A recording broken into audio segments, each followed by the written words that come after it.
संत समागम हरि कथा, तुलसी दुर्लभ दोए, सुत धारा धन लक्ष्मी, घर पापी के भी होए।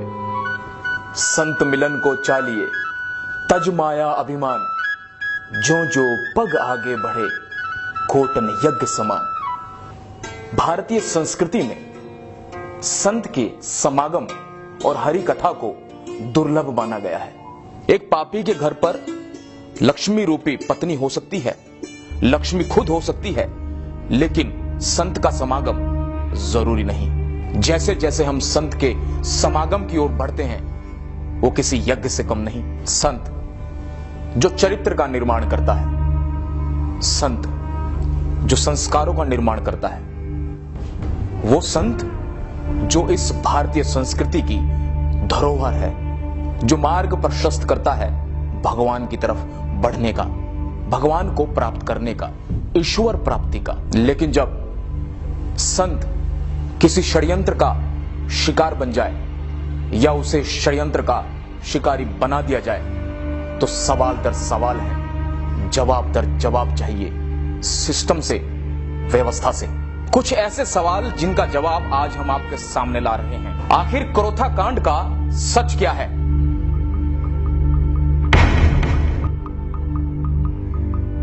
संत रामपाल और उनके अनुयायियों पर कराए गए हमले का मास्टरमाइंड कौन था?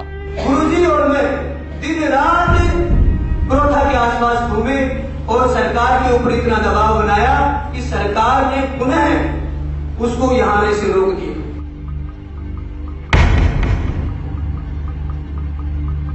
सतलोक आश्रम पर हमला होता रहा और पुलिस क्यों सिर्फ देखती रही?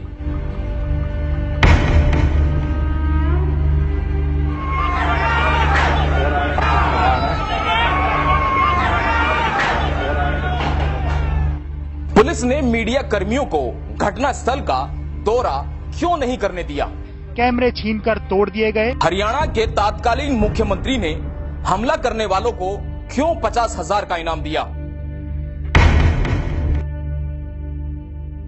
इसके विपरीत आश्रम के निर्दोष लोगों को जेल में क्यों डाल दिया गया?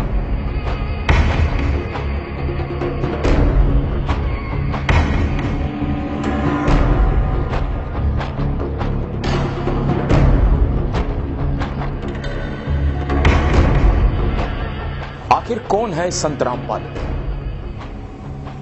क्या है उनका उद्देश्य? सबसे पहले मैं आपको उनके जीवन से परिचय कराता हूं।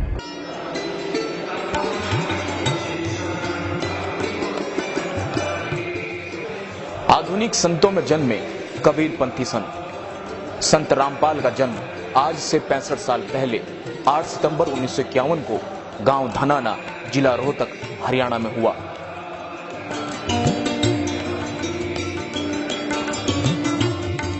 सन 1988 में आत्म साक्षात्कार पाने के बाद अपने परम पूज्य गुरु स्वामी रामदेवानंद से दीक्षा लेकर और भक्ति के मार्ग पर चलकर उन्होंने जन कल्याण के लिए अपना जीवन समर्पित कर दिया। उन्हें सन 1993 को सत्संग और सन 1994 को नामदान करने की अनुमति अपने गुरु से प्राप्त हुई। संत रामपाल का कारवां शुरू हुआ, एक ऐसा कारवां जो कबीर जी की मानवता के मार्ग पर होकर हरियाणा के कोने कोने और पूरे भारत में फैल गया। इसी के साथ कुछ लोगों को उनका फलना फूलना रास नहीं आया और फिर शुरू हुआ संत रामपाल पर झूठे आरोपों और साजिशों का सिलसिला।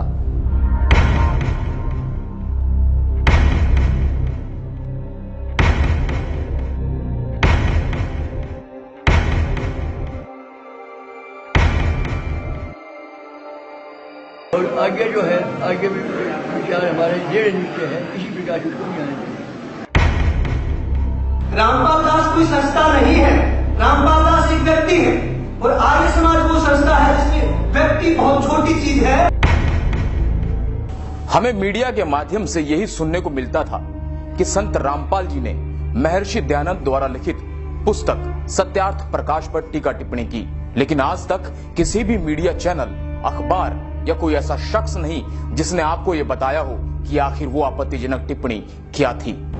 आज हम आपको बताते हैं कि वो आपत्तिजनक टिप्पणियां क्या थी। दार्शनिक चतुर्थ उल्लास में एक ऑब्जेक्शन किया है, आपत्ति व्यक्त की है कि स्वामी दयानंद जी ने विवाह का उत्तम समय लिखा है 24 वर्ष की लड़की 48 वर्ष के पुरुष का जोड़ा सही है। दास ने ऑब्जेक्शन किया कि ये ना कभी हुआ ना हो सकता, ये कभी संभव था ना है, तो ये गलत विचार है दान जी के, ये बिल्कुल मान्य नहीं है। गर्भ धारण करते ही पुरुष अपने देश से चला जाता है और वह एकली बालक पाले, ये तो जो है ना पाप है। दानंद जी कहता है कि फिर तो विवाह भी पाप है। अरे तेरा गजब हो, ये कहाँ तो विवाह और कहाँ ये दुष्कर्म। इन्होंने किसी कल्याण से कुछ लेना देना नहीं, इन्होंने तो सत्यार्थ प्रकाश और दानंद चाहिए बस। इस सत्यार्थ प्रकाश को पढ़ के आग लग जाए समाज में, इतने गंदे विचार लिख रखे, ऐसे पशु जैसे कर्म का समर्थन कर रखा है नियोग का। और फिर क्या लिखा है, कहते पुनर्विवाह नहीं करना विधवा का। प्रश्न है विवाह का समय और प्रकार कौन सा अच्छा है। 24 वर्ष की स्त्री और 48 वर्ष के पुरुष का विवाह उत्तम है।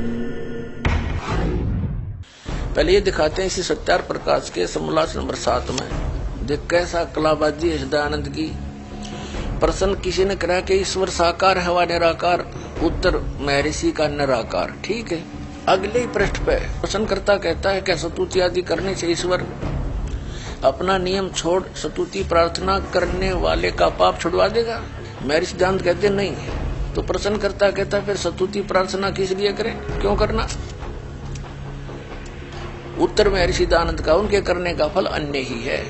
प्रश्नकर्ता कहता है फिर क्या है।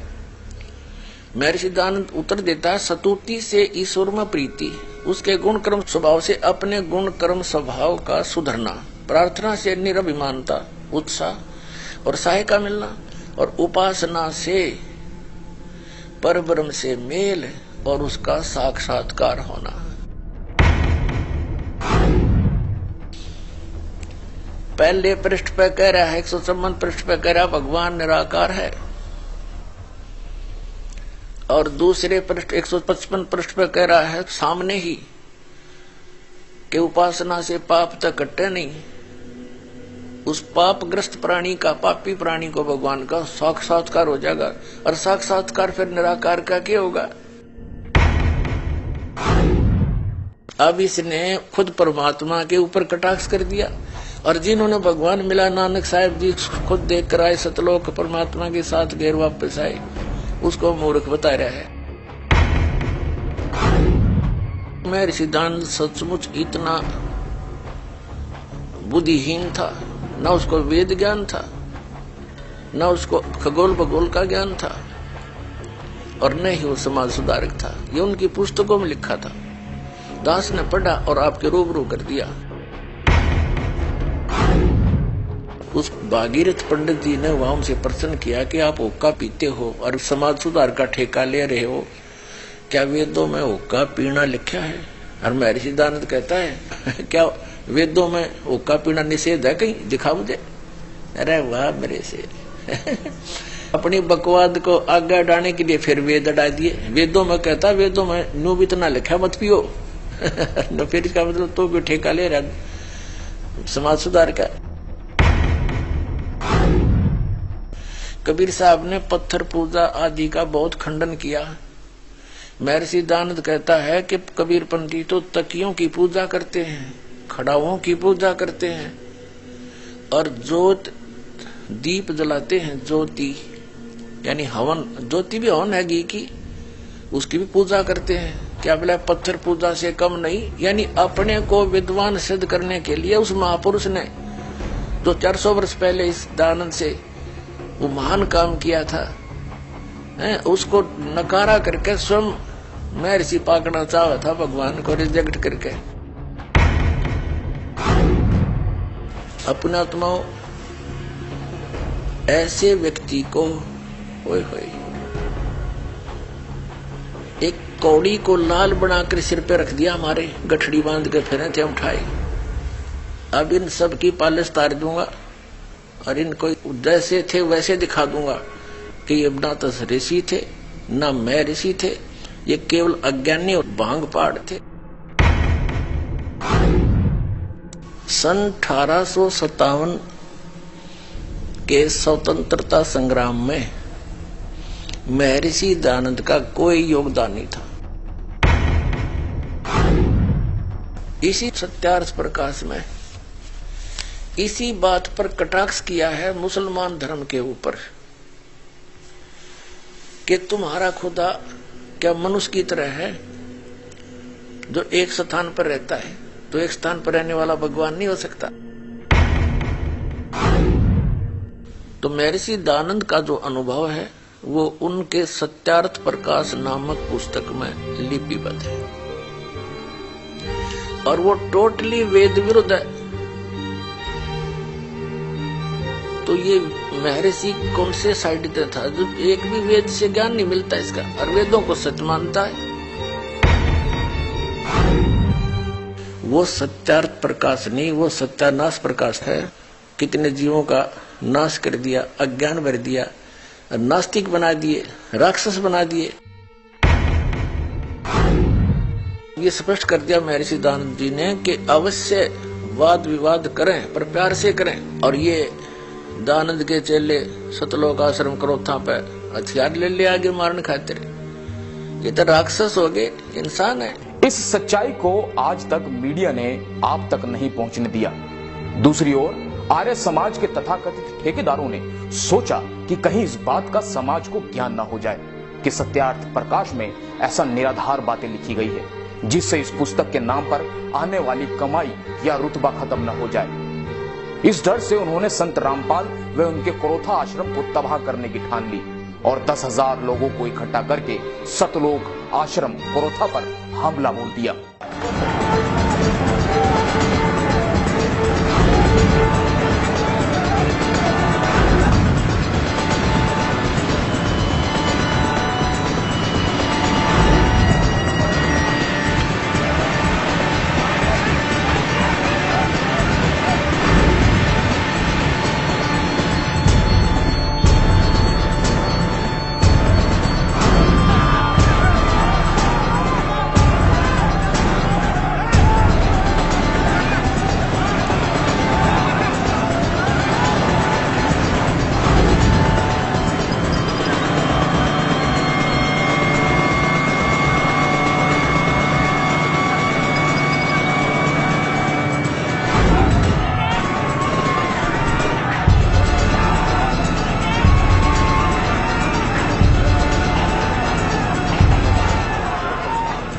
अब आपको दिखाते हैं किस तरह से सतलोक आश्रम पर कब्जा किया है और पुलिस मूक दर्शक बनकर अभी भी देख रही है।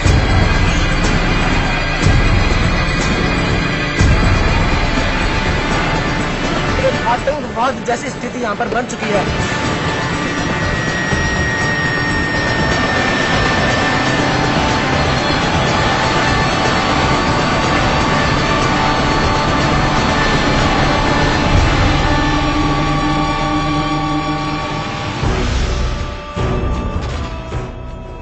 इस संत के ज्ञान का उत्तर ज्ञान से न देकर लाठी व बंदूकों से दिया गया।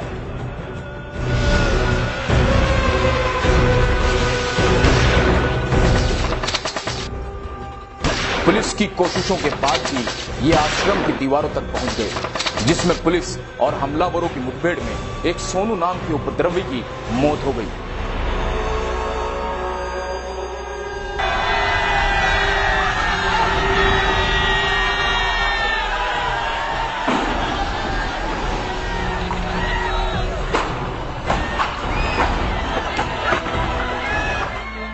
अब आश्चर्य की बात यह है कि जिसके घर पर या आश्रम पर हमला किया जाए उसी को जेल में डाल दिया जाए और जिस व्यक्ति की मौत हुई उसका कसूरवार भी संत रामपाल जी को बना दिया जाए और सतलोक आश्रम क्रोथा को सील कर दिया जाए।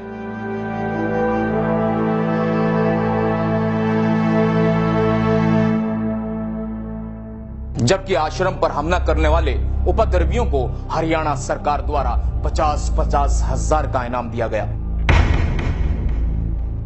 हरियाणा सरकार ने सिरे से नकारते हुए अपने राजनीतिक स्वार्थ को सिद्ध करने के लिए आश्रम संत रामपाल को देने से इंकार कर दिया, जिस कारण हरियाणा सरकार पर अदालत की अवमानना का केस बना।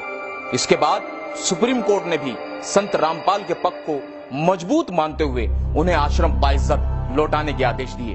और जो सुप्रीम कोर्ट के आदेश हैं जिसके अनुसार कब्जा बंदी छोड़ मुक्ति ट्रस्ट का है, तो सुप्रीम कोर्ट के आदेशों की पूरी पालना की जाएगी। 21 महीने बिना किसी अपराध के, बिना किसी सबूत के जेल में रहने के बाद संत रामपाल की जमानत हुई।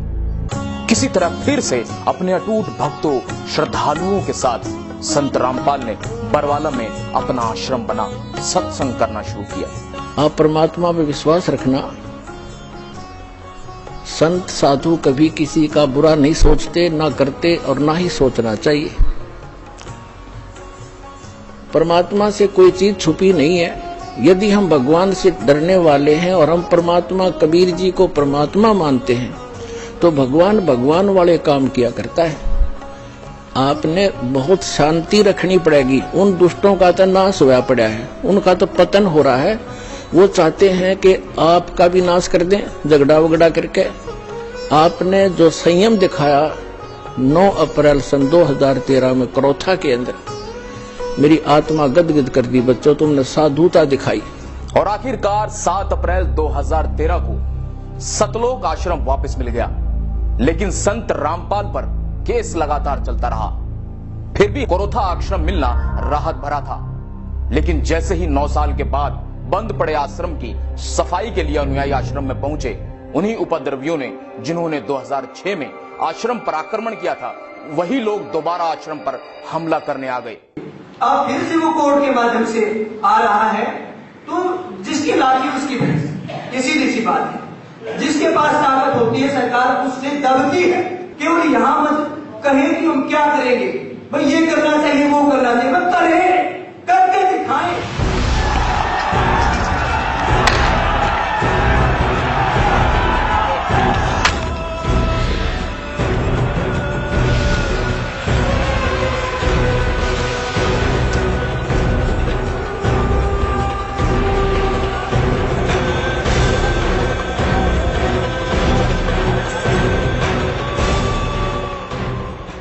चाहता हूं कि कोई अपने आप को आर्य समाजी कहने लग जाए, इससे वो आर्य समाज के लोग नहीं हो जाते। यदि उनके वाणी और चरित्र में वो बात नहीं है तो मैं उनको आर्य समाजी नहीं मानता।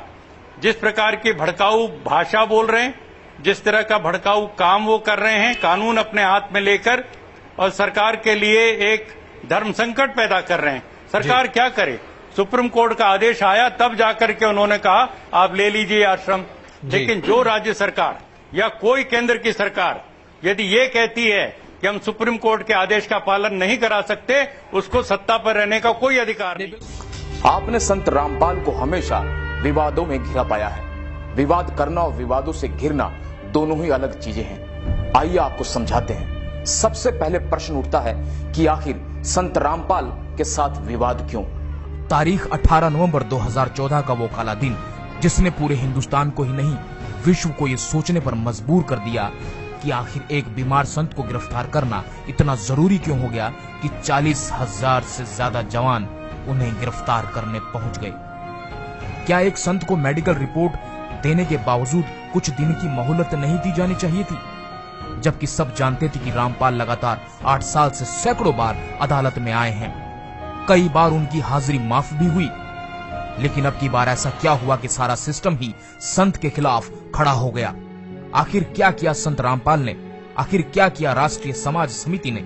उन्होंने मांग की थी कि जजों की जवाबदेही तय हो, हिंदुस्तान में चल रहे सभी अदालती मामलों की वीडियो रिकॉर्डिंग हो, उनके ऊपर लगे सभी आरोपों की सीबीआई से जांच हो।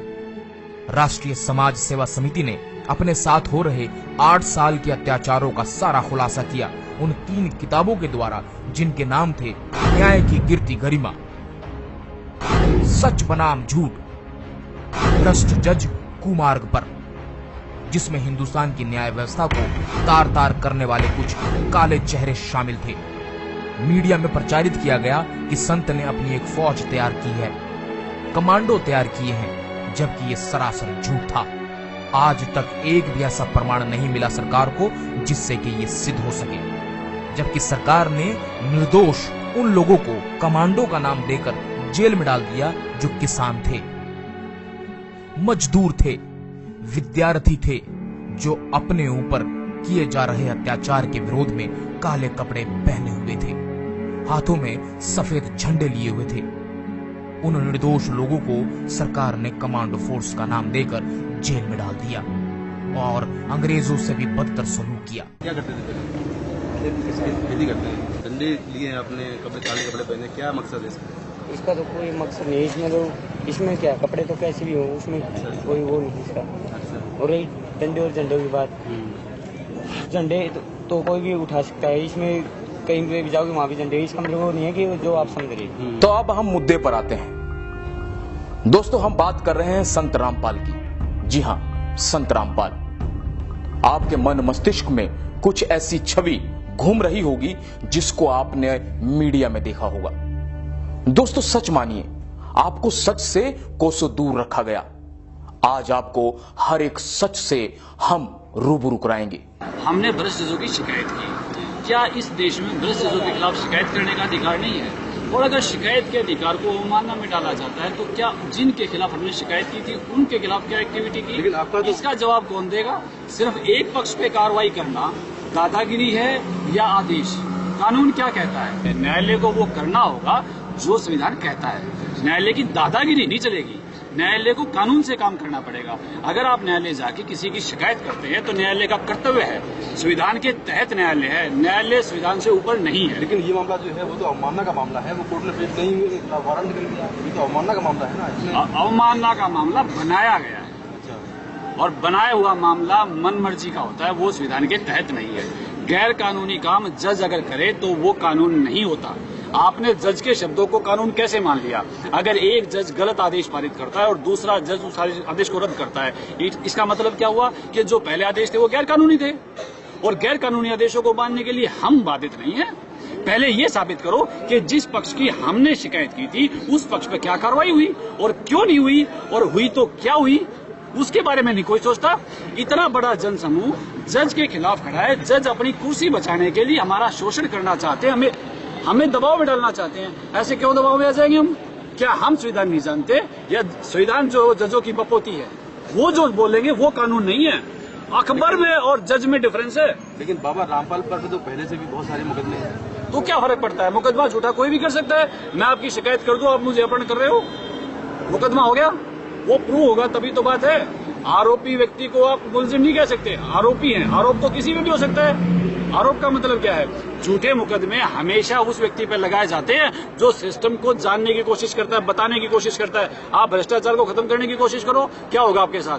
आपके ऊपर झूठे मुकदमे होंगे। वही सच्चाई को ऊपर लाने के मेरे गुरुजी ने हमेशा पहल की है, और उस पहल के तहत कुछ मुकदमे दर्ज हो गए तो उससे मेरे गुरुजी आरोपी थोड़ा हो गए। साथियों, ये किसी एक व्यक्ति का काम नहीं है, ये गठजोड़ है भ्रष्ट नेताओं का, नौकरशाहों का, अफसरों का, जुडिशरी और मीडिया का।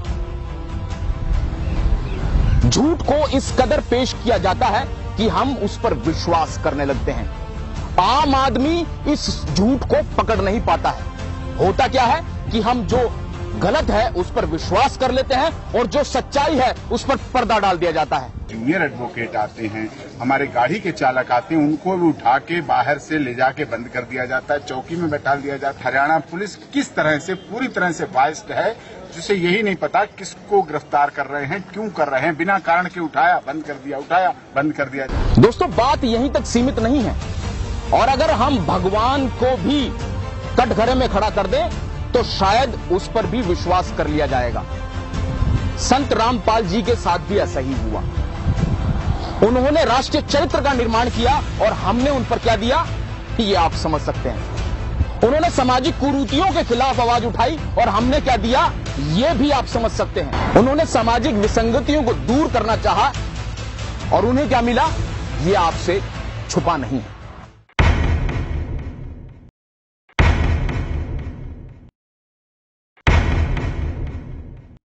दोस्तों, हम आपको बताएंगे कि किस तरह सच्चाई को दबाया गया और संत रामपाल को बदनाम करने की कोशिश की गई।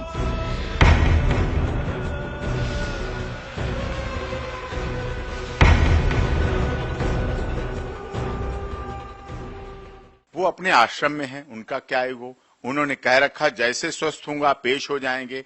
आप बताइए, देश में और भी केस चल रहे हैं, क्या नेताओं के लिए रिलैक्सेशन है कानून में और किसी के लिए नहीं?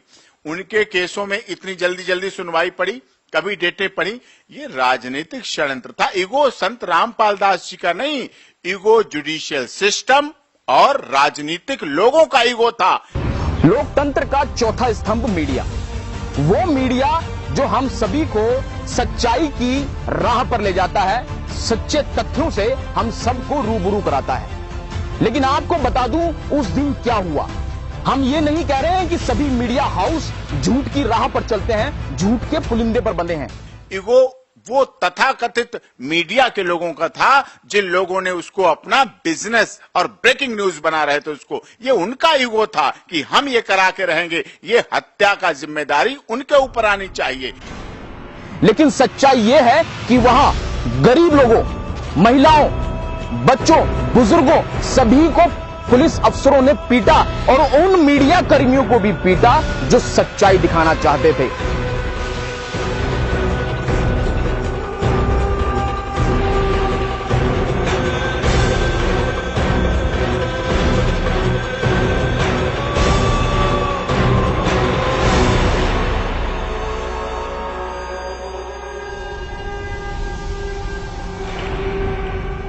संत रामपाल के अनुयायी चाहते थे कि वह अस्वस्थ हालत में गिरफ्तारी ना दें, लेकिन संत रामपाल को भारतीय कानून और संविधान पर पूरा विश्वास था।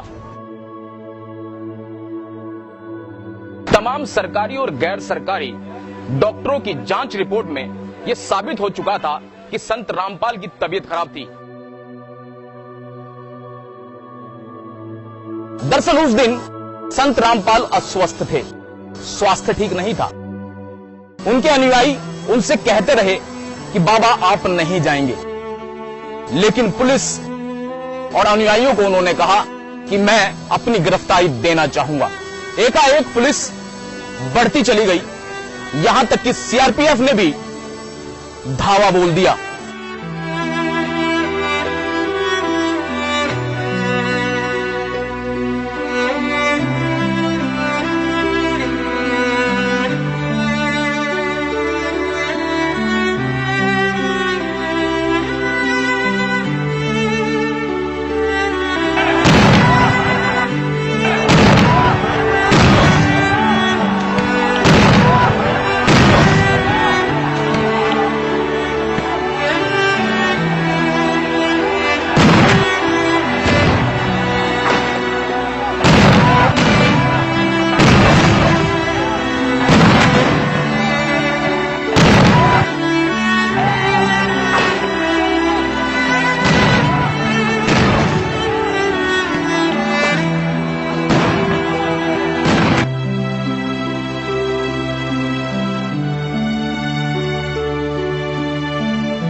सब कुछ उलट पुलट हो गया।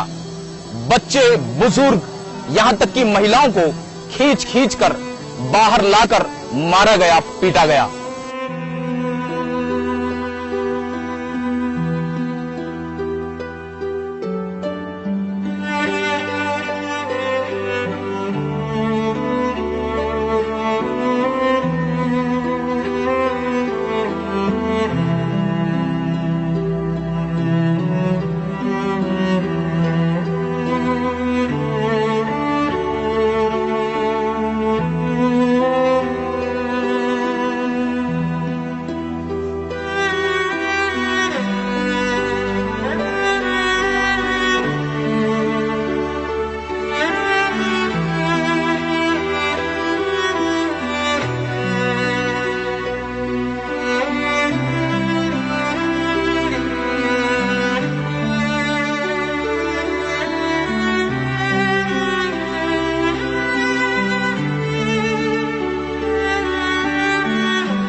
आश्रम में पुलिस के हमले से कई लोगों को गंभीर चोटें आई और कई लोग बुरी तरह घायल हुए। आइए देखते हैं उनका हाल।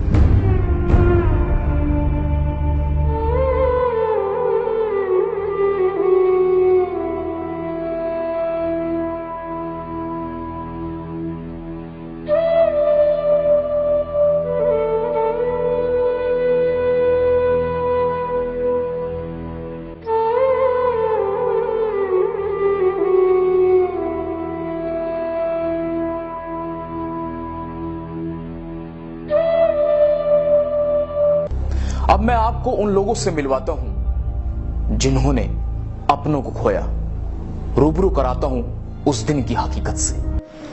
उनकी मौत पुलिस वालों के कारण हुई है। जो पुलिस कार्रवाई पुलिस ने की है आश्रम के ऊपर, उसकी वजह से ही मेरी माँ की मौत हुई। पुलिस ने भक्तों की कोई नहीं सुनी, उनके ऊपर लाठीचार्ज कर दिया, आंसू गैस के गोले, पानी की बौछार कर दी, जिसके कारण 5 महिलाएं, एक बच्चे की मौत होगी, जिनमें से उनमें से एक मेरी माँ थी। हम लोगों का लाइट, पानी, बिजली सब काट कूट के बच्चे यहाँ पर सब तड़प के परेशान हो रहे। यहाँ पर कोई व्यवस्था नहीं, यहाँ पर मार मार के लट माइयों को गिरा गिरा के मारा। उसके बाद भी अब एम्बुलेंस भी नहीं आने दे रहे कि हम कहाँ ट्रीटमेंट करवाऊँ, क्या करवाऊँ, दम तोड़ दिए। पुलिस वाले आए, उन्होंने आंसू गैस के ऐसे जहरीले गोले छोड़े जिससे इनकी मृत्यु हो गई और हमने हाथ पैर जोड़े, बे ऐसे मत करो। बच्चों को बुरी तरीके से फेंका गया, पीटा गया, बहनों को बुरी तरीके से मारा गया। बच्चे, छोटे छोटे बच्चे और माइयाँ तड़प रही थी और दम घुट रहे थे उनके हम हाथ जोड़ते रहे, लेकिन उन्होंने कुछ नहीं सुनी हमारी। आखिर कौन है उन 5 निर्दोष बेगुनाह लोगों की मौत का गुनहगार? क्यों उनके साथ इस तरह बदतर व्यवहार किया गया जैसा लोग जानवरों के साथ भी नहीं करते हैं? ऐसा लग रहा था मानो अंग्रेजों की सरकार है, अंग्रेजों का कानून और अंग्रेजों की ही पुलिस। वो निरसंस हत्या ही कही जाएगी। क्यों अब तक भ्रष्ट अफसरों, वकीलों और जजों को कटघरे में खड़ा नहीं किया गया? आज हम यहां सर्वोच्च न्यायालय के समक्ष खड़े होकर आग्रह करते हैं कि संत रामपाल और उनके अनुयायियों को इंसाफ मिले, ताकि आम व्यक्ति का न्यायालय पर विश्वास कायम रहे।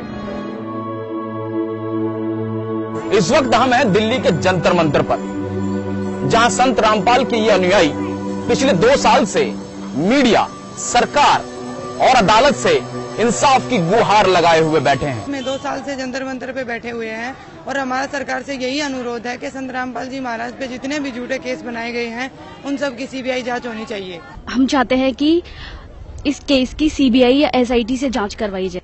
We want justice, we want to live in peace. दिलचस्प तथ्य ये है कि खुद संत रामपाल ये चाहते हैं कि उन पर लगे हुए आरोपों की सीबीआई जांच हो, ताकि दूध का दूध और पानी का पानी हो जाए। इस दौरान रामपाल ने पुलिस प्रशासन पर झूठे मामले दर्ज कर उन्हें फंसाने का आरोप लगाया। रामपाल ने कहा कि उन पर बनाए गए सभी मुकदमे झूठे हैं और बेवजह तंग किया जा रहा है। वहीं रामपाल ने पूरे प्रकरण की सीबीआई से जांच कराने की मांग की है। वो सब झूठे बकवास है, इनकी मनगढ़ंत कहानियां हैं, समय आने दे, देखेंगे इनको। क्या आप सीबीआई जांच की मांग कर रहे मामले? बिल्कुल करते हैं, सारे मामले झूठे, पहले झूठे बाद में झूठे कर दिए इन्होंने। देश करो, ऐसी नेक आत्मा जो पीढ़ी तक भी पीछे देश करो, मामला गलत है, होगा सब गलत। हम संत रामपाल जी महाराज जी के शिष्य हैं और हमारे गुरुजी के ऊपर देशद्रोह का आरोप लगा हुआ है।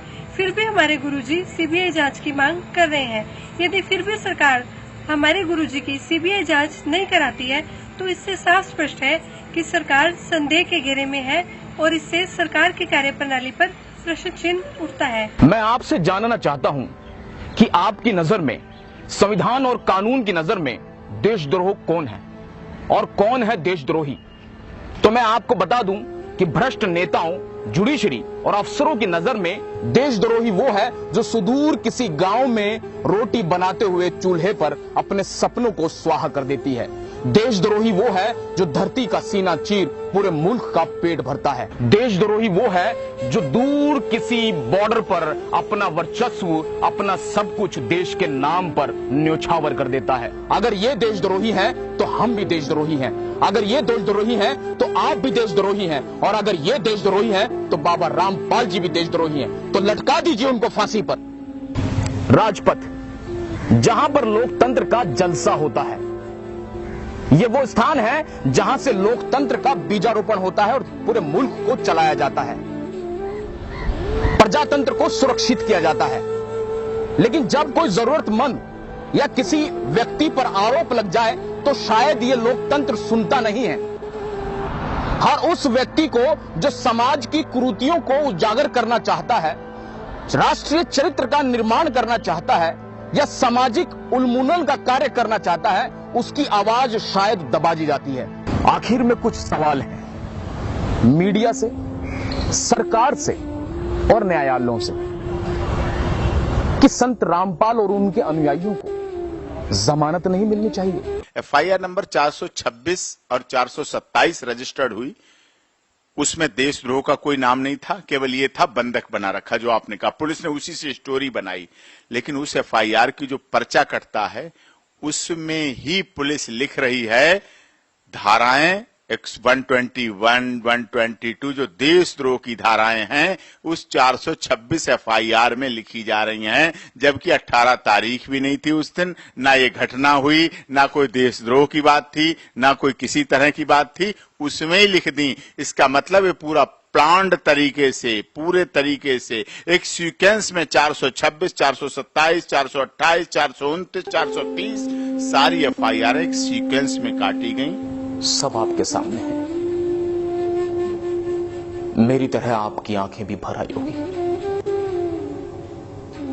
जुल्म सितम का एक एक लम्हा आपके सामने पूरे सबूत, गवाहों और वीडियो फुटेज के माध्यम से लेकर आए हैं।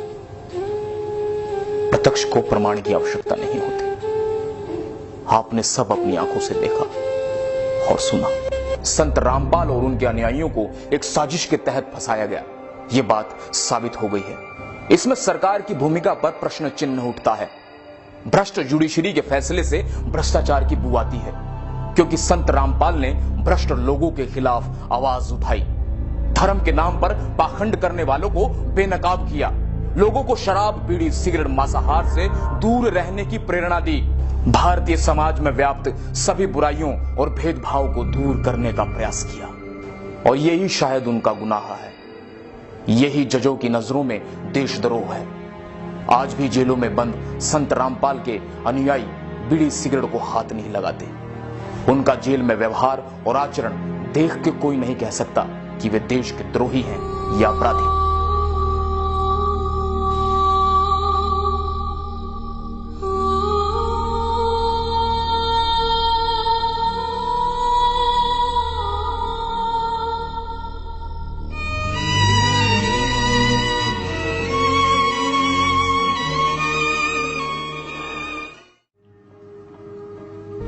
दोस्तों, मेरे साथियों, आपने एक एक तथ्य को जाना, सत्य को परखा, सबूतों को पहचाना। अब सवाल आप पर है कि आप कितने सही और कितने गलत को पहचान पाए हैं। हम कामयाब हुए हैं या नहीं, लेकिन सच्चाई यह है कि हमने सच्चाई को आपके सामने रखा है।